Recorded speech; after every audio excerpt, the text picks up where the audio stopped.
Alô, fera, tudo jóia? Bom, em época de quarentena, vamos continuar com a aula de História. E hoje, fera, a nossa aula sobre Reforma Protestante, que também pode ser chamada de Reforma Religiosa. E esse assunto está onde? Está no caderno 1, lá na página 42. Então acompanha aí, tá, fera? Veja bem, basicamente você precisa compreender as seguintes questões para compreender, para entender sobre a Reforma Religiosa. O que motivou, quem foi Martinho Lutero, né? Quem foi esse cara aqui chamado Carlos V, né? O cara mais poderoso da Europa, e as consequências, né, que a reforma religiosa ela vai deixar para a Europa. Vamos embora?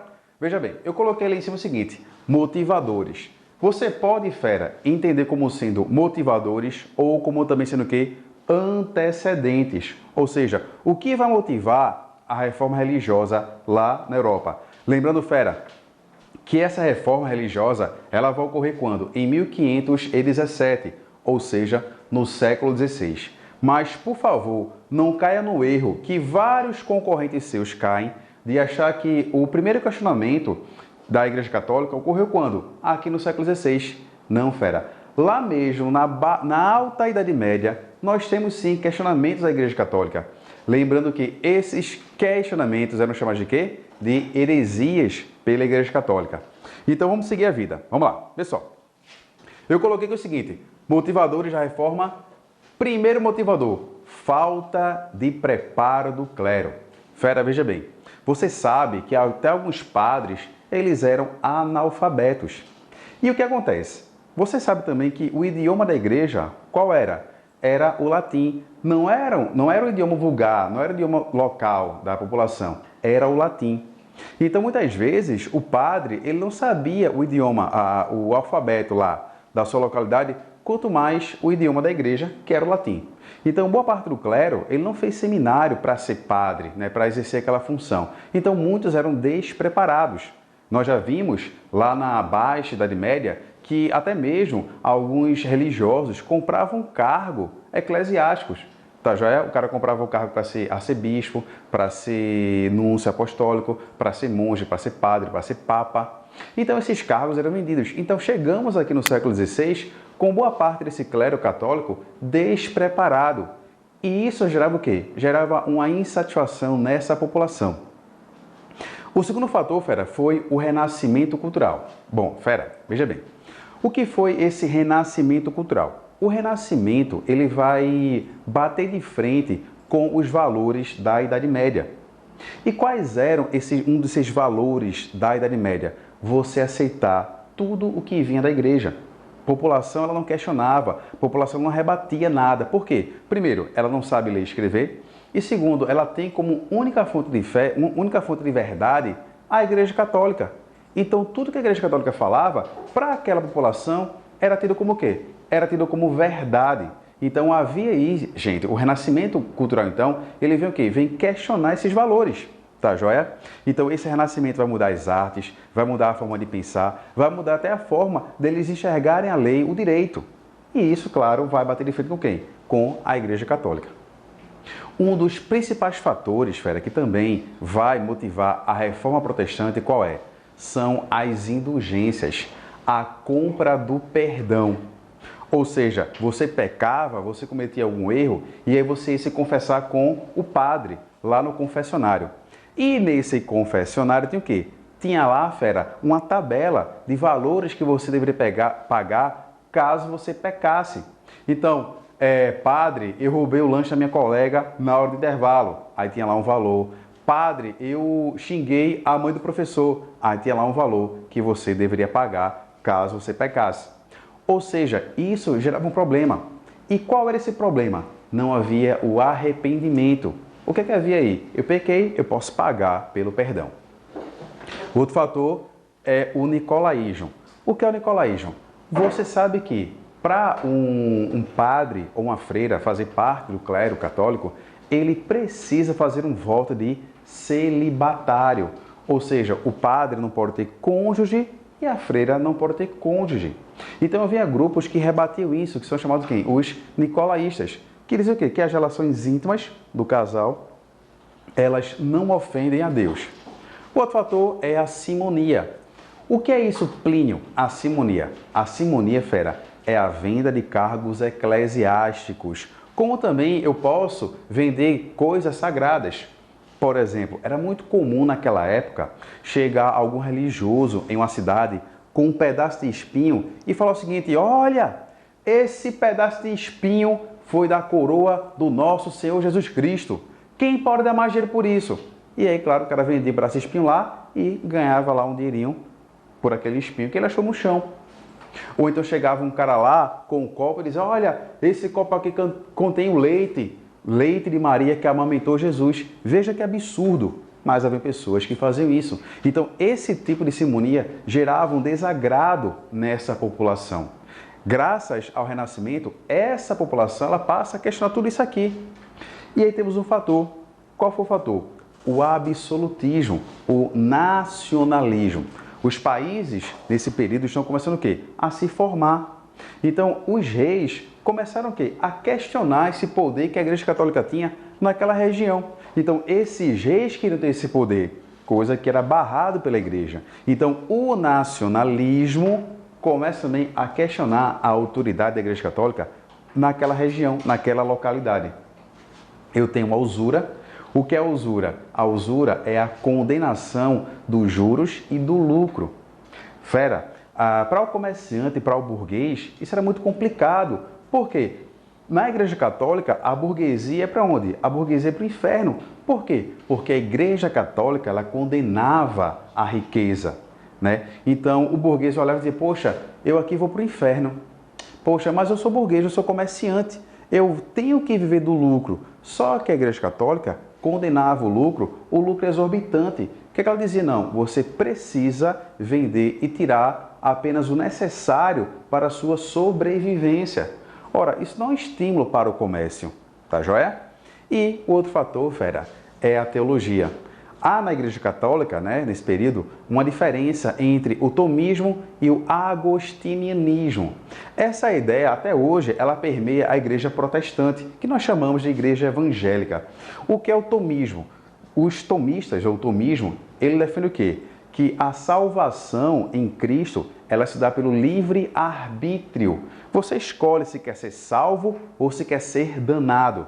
Já o agostinianismo, de Santo Agostinho, defende o quê? Que Deus escolheu quem será salvo e quem será danado. Ou seja, quem vai para o céu e quem vai para o inferno. Então, esses fatores vão, vão motivar a reforma protestante. E aí, gente, aqui nessa região que nós chamamos de Sacro Império Romano Germânico, nessa região aqui haverá um cara chamado Martinho Lutero. E quem foi, Plínio? Esse Martinho Lutero.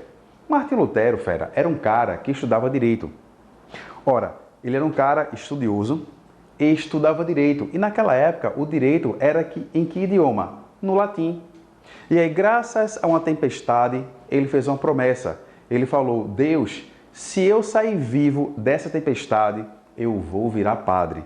E aí o cagão saiu vivo daquela tempestade e aí simplesmente entrou para a igreja. Só que veja bem, Martinho Lutero era um cara estudioso, inteligente e dominava o latim. E aí esse cara entra para a igreja e começa o quê? A fazer o que ele mais gosta, estudar. E aí Martinho Lutero começa a estudar a Bíblia e começou a perceber algumas incoerências que tinham na Bíblia e que a igreja falava. Ou ele dizia: poxa, a Bíblia fala uma coisa, a igreja diz outra. Então ele começa a questionar. E aí, fera, o que é que faz Martinho Lutero? Ele passa a demonstrar suas insatisfações com essa igreja católica. Insatisfeitos com os impostos que a burguesia tinha que pagar, insatisfeito com o dízimo. Naquela época, gente, não era chamado de dízimo, e sim tostão de São Pedro, tá joia? Que as pessoas pagavam para poder manter a igreja. Ele, principalmente, era insatisfeito com a compra do perdão às indulgências e também, fera, com os abusos que o clero cometia. Fera, para você ter ideia, os padres de certas cidades, de certas localidades, cobravam impostos à população. O cara era um comerciante, o cara vendia galinha, o cara vendia peixe, o cara vendia ovos, E aí chegava lá o padre e cobrava o imposto por aquela atividade. Então Martinho Lutero, ele era irritado, insatisfeito com isso. Tá joia? E aí Lutero defende o quê? Ele defende a salvação pela fé, que no meio teológico é chamado de solifideísmo, tá joia? Ou seja, ele defende o livre-arbítrio.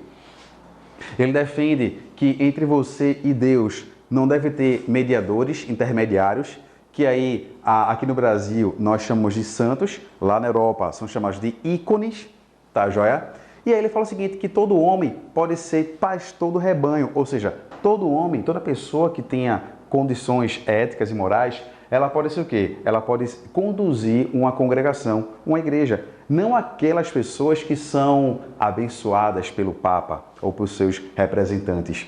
E claro, ele defende que a Bíblia ela é infalível e não o Papa é infalível, já que a igreja naquela época pregava o quê? Que o Papa ele era infalível. Lutero fala, não, o Papa é um ser humano como qualquer outra pessoa. Quem é infalível é a Bíblia, não o Papa. E aí, fera, diante disso, Lutero começa a propagar suas ideias pelo Sacro Império Romano-Germânico. Aí você me pergunta, mas ô Plínio, por que Lutero ele não foi morto? Porque lá no medievo os chamados hereges foram mortos e não Lutero. É simples, fera, porque os príncipes do Sacro Império Romano-Germânico protegiam Lutero. E por que protegiam Martim Lutero? Porque estavam interessados nas terras que a Igreja Católica tinha lá no Sacro Império Romano-Germânico. Então, por isso que Martim Lutero não foi morto. Veja, eu estou falando que os príncipes da Germânia protegiam Lutero, principalmente Francisco III. Mas veja bem, o rei dessa região, um cara chamado Carlos V, fera, esse cara era um católico fervoroso. Ele queria barrar o avanço da igreja protestante, mas ele não podia fazer muita coisa, por quê? Porque os príncipes da Germânia protegiam Martim Lutero. E aí, veja bem, qual foi então o estopim da reforma protestante lá na Germânia? Foi quando o Papa Leão X, ele ampliou as indulgências, ele ampliou a venda do perdão. E por que, Plínio, o Papa Leão X estava interessado em ampliar a venda do perdão? Simples, porque ele queria construir a belíssima Basílica e Praça de São Pedro. Quem já foi lá ao Vaticano, né? Eu nunca fui porque não tenho dinheiro, mas meus amigos Ramon Gadelha e Marcelo Uchoa, que tem muito dinheiro, todos os anos vão para lá, tá? Então ele queria construir a Basílica e a Igreja de São Pedro. Então, para isso, ele precisava aumentar o dinheiro que a igreja teria que ter. E para isso, o que ele faz? Ele simplesmente amplia as indulgências. O que fez, então, Martim Lutero? Martim Lutero, na sua igreja, ele coloca na porta da igreja as suas famosas 95 teses. E o que foram, Plínio, essas 95 teses? Foram teses que o próprio Lutero escreve dizendo o seguinte, olha, a igreja ela tem que consertar isso, a igreja ela tem que mudar isso para que ela esteja de acordo com a Bíblia. E aí Martim Lutero, numa atitude corajosa, coloca lá as suas 95 teses, tá joia? E aí isso, para a Igreja Católica, foi um escândalo, foi algo assim, um absurdo. Como é que um integrante da igreja simplesmente coloca na porta da sua congregação coisas que a Igreja Católica deveria mudar? Por exemplo, nessas 95 teses, o que ele defende? Defende a ideia do arrependimento cristão. Diz que o Papa ele não tem o direito de perdoar, que quem perdoa é Deus, não o Papa. Ele diz que ele ataca uma crença que tem na Igreja Católica chamada de purgatório. Então tudo isso, fera, era um escândalo para a igreja. E aí, Martim Lutero, ele também defende as suas famosas 5 solas. Ou seja, somente a fé, somente a Escritura, somente Cristo e somente a graça e somente glórias a Deus. Então tudo isso foi o quê? Foi um escândalo. Agora, fera, cuidado, porque o desejo de Martim Lutero não é se separar da Igreja Católica. Ele não queria fazer uma cisão na Igreja Católica. O que é que ele queria? Ele queria reformá-la, já que o nome qual é? Reforma religiosa. Ele não quer cindir, ele não quer romper com a Igreja Católica. Claro, algumas questões de vestibulares colocam o seguinte, né? O cisma do Ocidente. Lembrando que há o cisma do Oriente, é quando é separada a Igreja Católica da Igreja Ortodoxa Grega. Esse aqui não, é o famoso cisma do Ocidente. Eu sei que esse termo é pouco usual para você, fera, mas eu já vi cair questões de prova, tá? Aí vamos lá.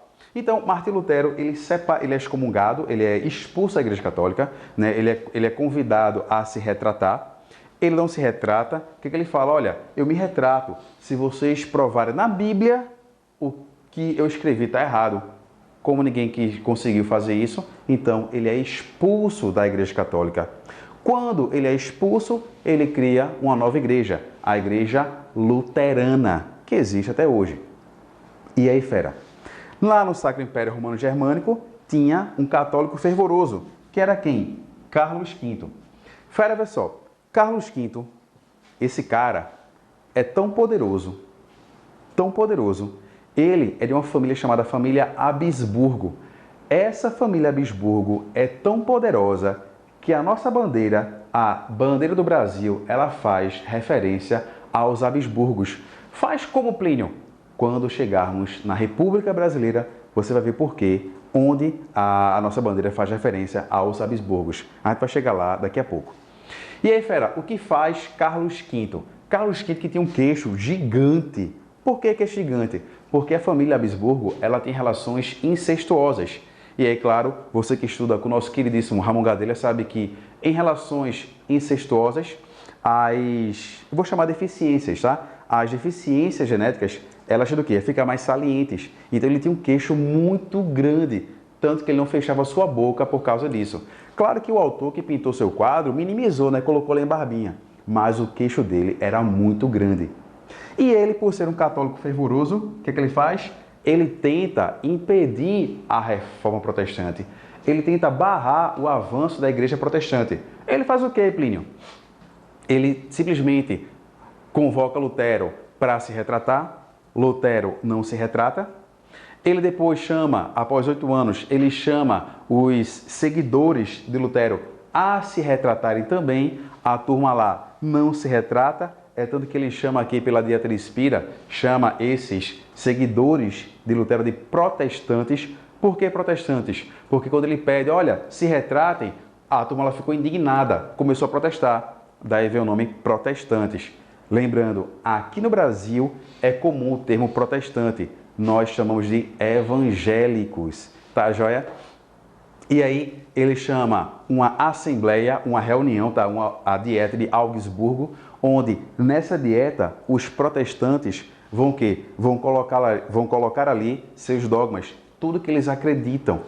E aí há uma briga depois entre luteranos e católicos, lá na Germânia, lá no Sacro Império Romano Germânico. E por fim, fera, esse conflito é resolvido como? Esse conflito é resolvido logo depois da morte de Lutero, é resolvido como o seguinte: cada principado da Germânia, ele vai seguir a religião do príncipe. Se aquele príncipe é católico, o reino será católico. Se aquele príncipe é protestante, o reino será protestante. Mas claro, fera, você sabe, você é muito esperto em história, sabe que todo movimento surgem oportunistas. Toda novidade surge lá oportunistas. E nesse contexto da reforma, a reforma e ebulição na Germânia, vai surgir um grupo de oportunistas, os chamados anabatistas, onde esses anabatistas, eles defendiam o quê? Defendiam reformas sociais, defendiam reformas para a população. E dentre elas, eles defendiam o quê? Simplesmente uma espécie de reforma agrária. Só que entenda bem, por que Martinho Lutero não foi morto? Ele não foi morto porque os príncipes da Germânia estavam de olhos em quê? Nas terras da Igreja Católica. Aí chega um cara, Thomas Müntzer, dizendo que, olha, vamos fazer reforma agrária.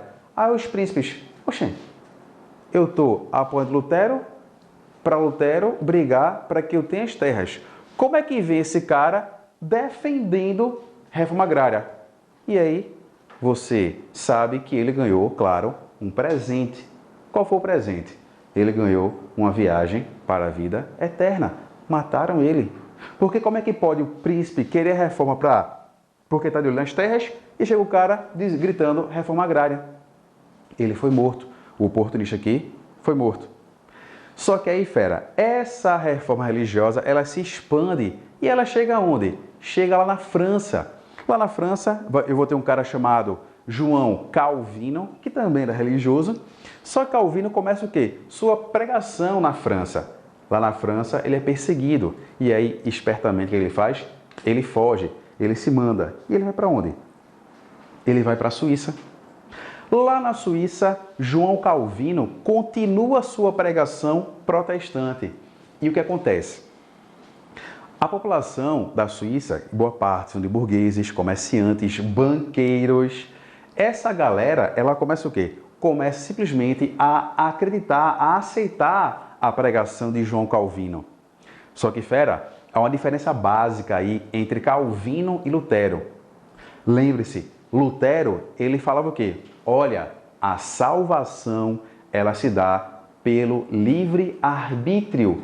Deus escolhe quem será salvo, você escolhe se será salvo ou se será danado, né? A mesma ideia de São Tomás de Aquino.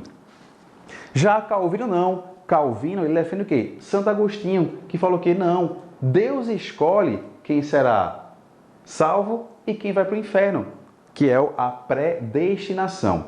E aí, gente, claro que ficou aquela pergunta básica.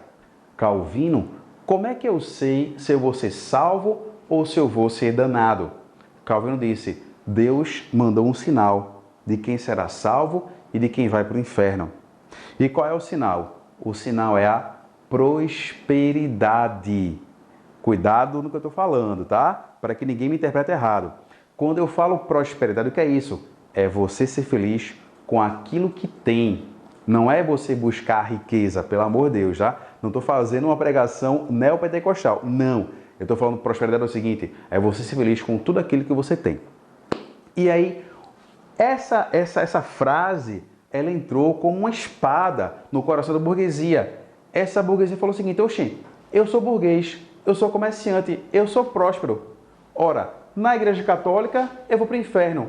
Na igreja protestante, eu vou para o céu. Então, ó, igreja católica, tchau, porque aqui com Calvino, eu vou para o céu. Então, fera, João Calvino, a pregação dele, ela faz o quê? Ela termina o quê? Estimulando o desenvolvimento da burguesia. Então, senhoras e senhores, simplesmente João Calvino, ele passa a defender essa burguesia. É óbvio, né, fera? O cara tá na Suíça. Lembre, eu vou ter o século XX, eu vou ter 2 guerras mundiais no século XX, e quem tocou na Suíça? Ninguém é doido. É só você falar depois, perguntar lá no Instagram de Ramon Gadelha, por que a Suíça é importante? Ele vai dizer, ora, porque lá eu coloco meus dólares, eu coloco lá meu dinheiro. Então, a Suíça, né, você sabe lá que é um paraíso fiscal, não que meu colega, né, ele só nega dinheiro, não, estou dizendo isso, mas pessoas ricas colocam seu dinheiro lá na Suíça. Então, senhoras e senhores, João Calvino, ele traz algo belíssimo para essa burguesia. Bora ver aqui? O calvinismo e o desenvolvimento do capitalismo. Olha lá. A reforma protestante contribuiu para a afirmação da burguesia como grupo dominante econômica e politicamente. A mentalidade protestante estabeleceu um novo modo de entendimento do trabalho e de acumulação de bens. De acordo com a visão católica, o trabalho deveria servir apenas como meio para que o ser criasse condições necessárias de sobrevivência. O restante do tempo deveria ser dedicado a louvar a Deus para garantir a salvação da alma. Já o calvinismo sugeriu que o sucesso obtido por meio do trabalho indicasse se o fiel seria salvo. Claro, a reforma também se expande e ela chega onde? Chega lá na Inglaterra, onde o rei da Inglaterra, Henrique VIII, ele queria o quê? Ele queria se divorciar da sua esposa, Catarina de Aragão, né, a espanhola Catarina de Aragão. Ele queria se divorciar dela por quê? Porque ele teve com ela uma filha, né, Maria Tudor. Essa Maria Tudor, gente, ela é tão fofinha, mas tão fofinha, que dá vontade de você levar ela para casa para comer biscoito maisena com Nutella. Olha aqui, ó. Ela é tão fofa que quando ela se tornou rainha, ela mandou cortar a cabeça de 300 protestantes. Veja como ela é fofinha. Então, simplesmente, a nobreza inglesa começou a pressionar Henrique VIII para que Henrique VIII tivesse um filho homem, para que esse filho homem pudesse governar a Inglaterra. Só que a Igreja Católica, ela não permitiu o divórcio de Henrique VIII com Catarina. Por quê? Porque Catarina, fera, era tia de Carlos V. Carlos V, o rei mais poderoso da Europa. Para você ter ideia, e aí segura o seu queixo, Carlos V era tão poderoso que ele invadiu o Vaticano e fez o Papa seu prisioneiro. Aí disseram, Papa, abençoe o divórcio de Henrique com Catarina. Aí o Papa, não, senão Carlos V me mata, eu sou doido. Aí o que fez então Henrique VIII? Henrique VIII se separa da Igreja Católica e se casa com Ana Bolena. E lá com Ana Bolena ele teve uma filha chamada Elizabeth I, que você conhece como sendo o quê? A Rainha Virgem. Claro, virgem é só um adjetivo, tá, fera? Ela teve vários filhos, só que como ela nunca foi casada, ela dava seus filhos para nobres cuidarem. Inclusive, Shakespeare é filho dela, tá joia? E aí Henrique VIII cria a famosa Igreja Anglicana. Igreja Anglicana. E pelo ato de supremacia, ele se torna líder da Igreja Anglicana. Mas claro, você sabe que a Igreja Católica, ela não ficou parada. A Igreja Católica, ela vai fazer o quê? Ela vai criar a sua contra-reforma católica. Ou seja, ela vai tentar barrar o avanço da Igreja Protestante pelo continente europeu. E aí, simplesmente a Inquisição, ela vai ser reativada, a perseguição às heresias, tá joia? Então os hereges vão ser perseguidos, a igreja vai proibir certos livros de serem lidos pelos católicos, né? Que é o famoso Index, e também a igreja, para expandir a sua fé católica, ela vai criar a Companhia de Jesus, lá com o padre Inácio de Loyola. Tá joia, fera? Foi um prazer, mas só uma pausa aqui, para que você não ache que eu estou falando mal da Igreja Católica, jamais vou me colocar nesse ponto. O que eu estou relatando aqui é apenas um fato histórico, tá joia? Não quero que você saia dessa aula com um juízo de valor a meu respeito sobre a Igreja Católica e a Igreja Protestante. Não. Uma coisa que eu falo, que eu admiro muito, é o Papa Francisco I. O Papa Francisco, ele tem feito um trabalho incrível no mundo, liderando a Igreja Católica. Eu costumo falar que o Papa Francisco é um grande estadista, é um cara muito sábio quando o mundo está em crise, tá, fera? Então, por favor, não saia dessa aula achando que eu estou falando mal da Igreja Católica e bem da Igreja Protestante. Tá joia, fera? Um abraço e até a próxima. Tamo junto!